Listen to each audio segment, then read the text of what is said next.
You will be familiar with drawing methane using dots and crosses diagrams, but it is worth looking at its structure a bit more closely.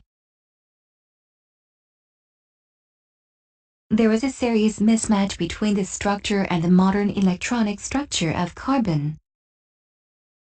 The modern structure shows that there are only 2 unpaired electrons to share with hydrogens, instead of the 4 which the simple V requires.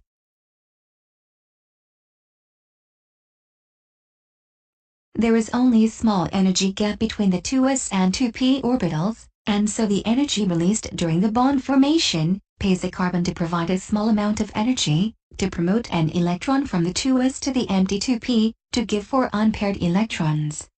The extra energy released when the bonds form more than compensates for the initial input. The carbon atom is now said to be in an excited state. Now that we've got 4 unpaired electrons ready for bonding, another problem arises. In methane, all the carbon-hydrogen bonds are identical, but our electrons are in 2 different kinds of orbitals.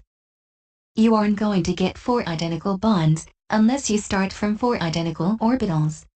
The electrons rearrange themselves again in a process called hybridization. This reorganizes the electrons into 4 identical hybrid orbitals, called sp3 hybrids, because they are made from 1 s orbital and 3 p orbitals. sp3 hybrid orbitals look a bit like half a p orbital, and they arrange themselves in space so that they are as far apart as possible.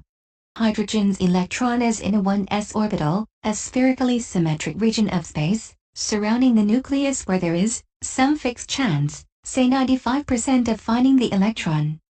When a covalent bond is formed, the atomic orbitals, the orbitals in the individual atoms, merge to produce a new molecular orbital, which contains the electron pair, which creates the bond.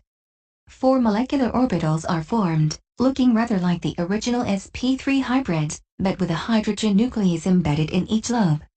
Each orbital holds the 2 electrons that we've previously drawn as a dot and a crow. When sp3 orbitals are formed, they arrange themselves so that they are as far apart as possible.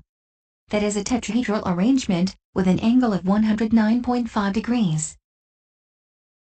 Thank you for watching this video. Please don't forget to click the subscribe button.